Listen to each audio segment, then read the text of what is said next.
Are we still muted? We weren't okay, try again. Hi. Oh man, really? It's been a pain. You saw me hit the button. I thought you hit the button. I Welcome did. to WRME Live, where technology rebels against us as part of its MO. I am Christine, office manager. This is Erin, who knows stuff. And Just not we're today. here. It's Technology. rebelling. I'm glad it's not snowing, and I just gave you a Carl update, and I'm going to start it over again. Carl's been out of the hospital for 2 weeks now. We are immensely grateful. He can get out of most furniture by himself right now, which I think most people have a piece of furniture where they kind of struggle to get out of anyways. And he's been going to physical therapy. His brother Larry's been his Monday through Friday keeper, so Mom can go back to her desk job. And let's see. Larry's been very kindly torturing him, making sure he gets up every hour and stretches. He doesn't overexert him. He got a long list of things from the, I think it's therapist or the doctor, whatever, for appropriate things to do. So about every hour, unless he's taking a nap, every hour, he gets up, does these minor stretches, and makes him go do stuff so he doesn't just spend all day in the sofa, which you guys know Carl well enough. He wants to go up and do stuff anyways. But when you are tired from physical therapy or from whatever, it's a little bit harder to kind of get the oomph to get going. But that's the very brief Carl update. He is doing much better and still sleeps a lot, but we will take it. Hey, when a sofa eats you, it's a workout getting out of it. Yeah, It makes you tired. I'm not arguing.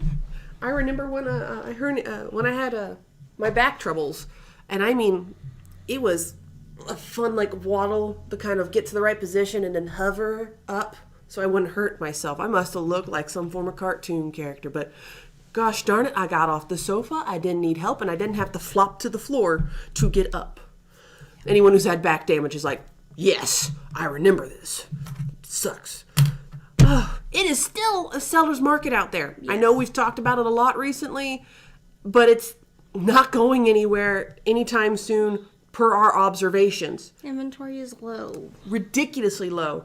Anything that is in decent condition, I'm going to call it fair condition, and priced accordingly, does not last long. No.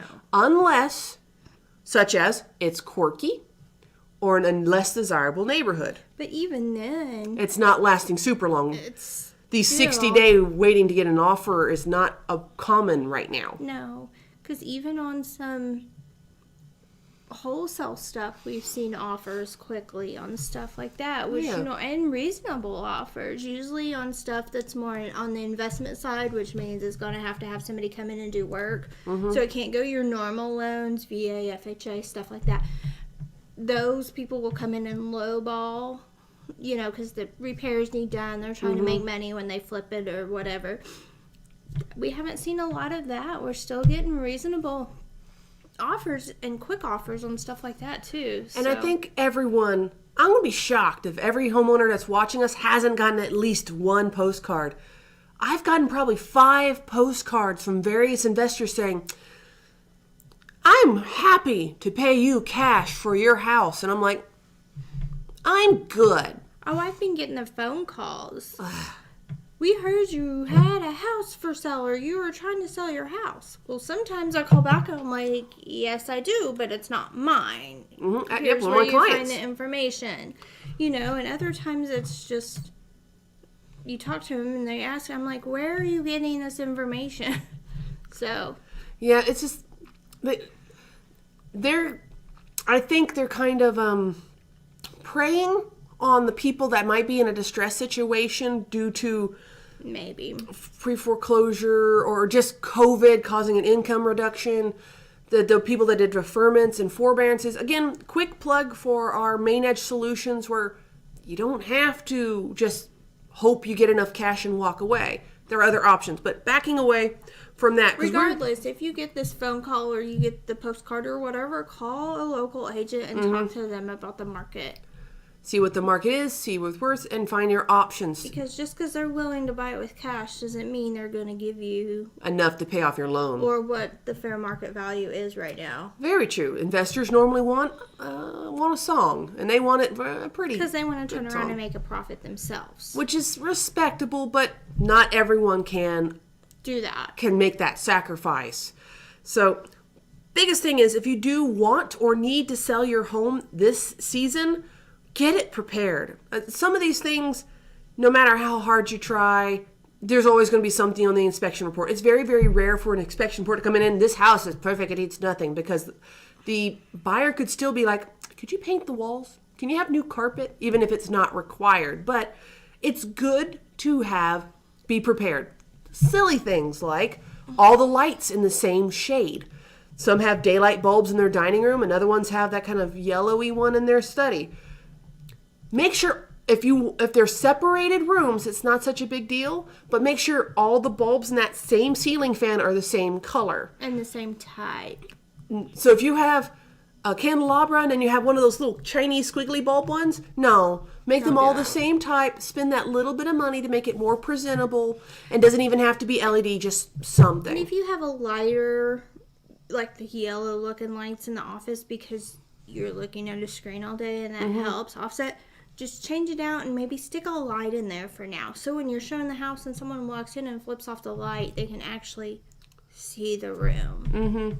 It's making it more desirable to the future owner. And one of the things I suggest, if you are seriously concerned there'll be a lot of repairs, it might be worth it to have a pre-home inspection. You guys know about a home inspection. Buyer gets it usually after they got under contract, right, to find out if it meets the loan requirements and get those things repaired before the appraisal. Well, and it tells the new buyer what they're getting into. It's like popping the hood on a used car and checking it out by a mechanic before you purchase it. Kicking the tires, right, kicking the transmission. What could be wrong with it? What kind of money? Is it in good shape? Is there any dits and dings type of thing? Is it worth it to me for this investment? Right. Because maybe it's got terrible fencing. For one person, that's a huge deal. For another person, they're like, I don't have a dog. I'm just going to have a vegetable garden back here, and the fence is still upright, and I don't care. Well, but that's something you can predict before a home inspection, but it's that same general concept. And so, but doing a pre-home inspection is a good way to find out what FHA items, such as, like if the water heater isn't up to code, some loans will require you to make it up to code. Some lenders will grandfather it, but not all. Well, you got to be careful on that because when it was installed, it was up to the code. You don't have to change it most of the time until you put a new water heater in. Then when you put the new water heater in, it has to be brought up to code. I've had to deal with that. Well, I've had one client that the water heater was perfectly fine and all that, but because it wasn't up to code, the specific lender said it had to be done. But how did the lender know? The lender doesn't see those home inspections. It would have been an appraiser that said it, not the home inspector. Maybe. I'd have to check my memory and my notes on the file, but grain of salt. But certain things like a current thing we're working on, a high loop on a dishwasher drain line. That's highly suggested if it goes into a disposal. So it's a simple thing to do, and you might as well get it done now so it doesn't ever show up on the home inspection report. Now, many realtors can get you a skimming and look around your house and be like, yeah, this is a broken window. I'm not sure if this is severe enough. I'm not sure it will pass FHA. This window doesn't even open. That will be a problem. Right. And give you a skimming of what you should probably look into or work on or be prepared to fix as part of the buyer's home inspection process. Now, understand, just because you do a pre-home inspection does not mean when a buyer comes in with their home inspector, they're not still going to find stuff wrong. Yep. It is a home inspector's job to find these things. Since I've been doing this, I have only came across one home inspection, new or resale, that they could not find anything wrong. And when they did, it was little things. The face plate for the light switch didn't lay flush because of the texturing on the wall. I kid you not. Even the windows were sealed in, caulked in. It was crazy. And the thing is, just to prepare you for this, if on a mental level alone, we've had a TRR that requested the yard decorations that were mounted to the fence stay with the property. We've had rose bushes where they said, I want that one. You can't take that one. Because the homeowner had dictated this was they're going to take these rose bushes, and the buyer's like, no, you need to leave me this one. Just because it passed inspection doesn't mean there's not going to be some negotiation. Well, and that comes to those rose bushes were attached to the property. That's why they had to reserve those rose bushes, and therefore the buyer had to negotiate with the seller that they wanted a particular one to stay. The same with the decorations on the fence. Depending on how they're put on the fence, they could be deemed attached. If they're hung on, They're not. and they can come off, it's the best example I've got. Those wall-mounted TVs. Yeah. The TV itself is not mounted to the wall. It clicks into a TV wall mount. You have to reserve the TV mount because it is hard mounted. The TV goes, but because the mount is actually screwed into the wall, attached to the wall, it is assumed to go with the property unless you state it is reserved.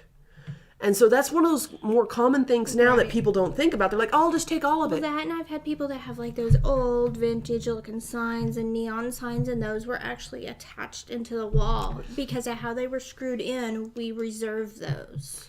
When in doubt, reserve it anyways. Just so it's clear above board, because the last thing you want is get to the walk-through point before close, and your buyer is like, wait, wasn't this dishwasher going to stay? It's in here. It's like, it was a reserved item. We talked about this beforehand, and you never asked for it on the TRR. So during those pre-inspections, if you do a post-inspection before you list your home, I usually recommend to anybody, if they can, take anything that's attached to the house off. Security cameras is a good one. Some of those are attached, and they're not staying because they're, a separate system that's not monitored by outside companies. Take them off and restore that area to a sealed and safe fashion. I know we can't exactly take out the brick and put in a new brick, but you've got to take a little bit of the special mortar caulk and fill it in, or just some good exterior silicone, and fill in any holes from the wires and whatnot. Because that is going to be a point of intrusion, and that's going to cause problems, and they'll probably ask you to fix it anyway. So that's stuff get it you done can for do before $3. Post inspection, and then when they go through, they're not having to worry about a TV on a wall where they can't see a wall, or whatever it may be. It's easier access, and then during patch and paint. Yep. Yeah. Now wait, what you want actually goes with you, and no one has any doubts who's supposed to be getting it anyways. Oh, we've been talking for a while, but part of that was quiet, but. Thank you for bearing with us. Hopefully we'll see y'all next week. Is there a Western Days meeting next week, or is it the week after? The week after. Okay. Second Tuesday. We should see you live next week. In the meantime, I hope you have a great week. This is Weichert Realtors Main Edge, where we do real life, real world real estate every day. Bye, guys.